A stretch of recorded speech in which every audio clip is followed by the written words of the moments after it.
Hello guys, അപ്പോൾ ഒരു പുതിയ വീഡിയോയിലേക്ക് സ്വാഗതം.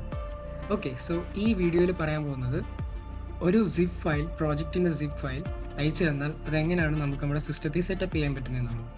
അപ്പോൾ ആദ്യമേ എന്താണെന്ന് വെച്ചാൽ ആ സിപ്പ് ഫയൽ ഡൗൺലോഡ് ചെയ്യുക. അപ്പോൾ ഇവിടെ ഞാൻ എക്സാമ്പിൾ എടുത്തേക്കുന്നത് ഈ സിപ്പ് ഫയലാണ്. ഇത് ഡൗൺലോഡ് ചെയ്യുക, ഇത് എക്സ്ട്രാക്ട് ചെയ്യുക. ഓക്കെ, എക്സ്ട്രാക്ട് ചെയ്ത് കഴിഞ്ഞാൽ ഈ ഫയൽ നമ്മൾ നമ്മുടെ വാംപ് സെർവർ അല്ലെങ്കിൽ സാം സെർവറിൻ്റെ ഫോൾഡറിനകത്ത് കൊണ്ടുവരണം. ഇവിടെ ഞാൻ എക്സാമ്പിൾ എടുത്തേക്കുന്നത് വാംപ് ആണ്. സാംപ് ആണെങ്കിലും സെയിം സിസ്റ്റം തന്നെ.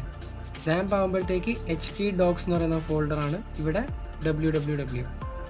ഓക്കെ, സോ www ഞാൻ 2024 ട്യൂട്ടോറിയൽസ് എന്ന് പറയുന്ന ഫോൾഡറിനകത്താണ് ഈ കാണിക്കാൻ പോകുന്നത്. ആ പ്രൊജക്റ്റ് ഞാൻ ഇവിടെയാണ് ഇടാൻ പോകുന്നത്. നിങ്ങൾക്ക് പൊതുവെ വേണമെങ്കിൽ ഡയറക്റ്റ് www ഇവിടെ താഴെ ഇങ്ങനെ ഇടാവുന്നേ ഉള്ളൂ. ഞാനിപ്പോൾ കാണിക്കാൻ പോകുന്നത് ഇവിടെ ആയിരിക്കും. ഓക്കെ, അപ്പം ഞാൻ ആ ഫയൽ എക്സ്ട്രാക്ട് ചെയ്തു. എൻ്റെ ആ പ്രോജക്റ്റിൻ്റെ ഫയൽ ഞാൻ ഇവിടുന്ന് കട്ട് ചെയ്തു.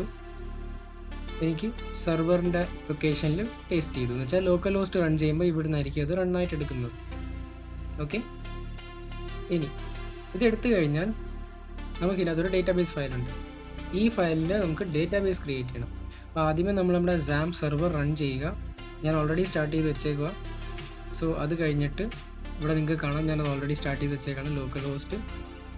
ഇവിടെ 2024 ട്യൂട്ടോറിയൽസ് ഞാൻ ആ പ്രോജക്റ്റ് ഇവിടെ കൊണ്ടിട്ടുണ്ട്. ഇനി ഇതിനെ ഡേറ്റാബേസ് ഇവിടെ ക്രിയേറ്റ് ചെയ്യണം, എന്നാലേ നമുക്ക് ഓപ്പറേഷൻസ് ഒക്കെ ചെയ്യാൻ പറ്റും. ഇപ്പോഴാണെങ്കിൽ നമുക്കിത് കാണാൻ മാത്രമേ പറ്റത്തുള്ളൂ. ഓക്കെ, ഇപ്പോൾ പ്രോജക്റ്റ് ഇത്രയും കാണാൻ പറ്റുന്നുണ്ട്. പക്ഷേ ലോഗിനോ കാര്യങ്ങളോ ഒന്നും വർക്ക് ചെയ്തില്ല, കാരണം ഡേറ്റാബേസ് ഇല്ല. അപ്പോൾ ഇനി എന്താ ചെയ്യേണ്ടതെന്ന് വെച്ചാൽ ഈ interview.sql ഫയൽ തുറക്കുമ്പം നമുക്കിവിടെ ഡേറ്റാബേസിൻ്റെ പേര് ഇവിടെ കാണാൻ പറ്റും. ഇപ്പോൾ ഈ സ്റ്റാർട്ടിങ് ലൈനിങ്ങിൽ തന്നെ ഇവിടെ കാണാൻ പറ്റും. ഈ പേര് കോപ്പി ചെയ്യുക, സെയിം പേരായിരിക്കണം, എന്നാലേ ഫയൽ ഇമ്പോർട്ട് ചെയ്യാൻ പറ്റും. നമ്മളിനി ഡേറ്റാബേസ് ഇമ്പോർട്ടാണ് ചെയ്യാൻ പോകുന്നത്. അപ്പോൾ ക്രിയേറ്റ് ന്യൂ ഡേറ്റാബേസിൽ ഡേറ്റാബേസിൻ്റെ പേര് കൊടുത്ത് ക്രിയേറ്റ് ചെയ്തു.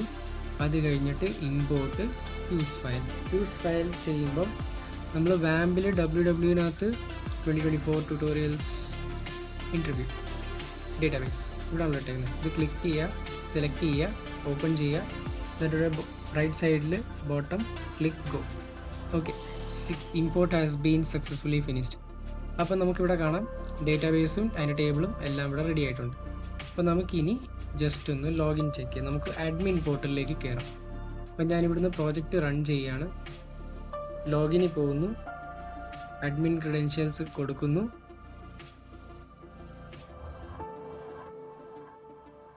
പെർഫെക്റ്റ്, അപ്പം എല്ലാം വർക്ക് ചെയ്യുന്നുണ്ട്. കൂൾ. അപ്പം ഇങ്ങനെയാണ് നമ്മൾ പ്രോജക്റ്റ് തന്നാൽ ഫയൽ സിസ്റ്റത്തിൽ സെറ്റ് ചെയ്യുന്നത്.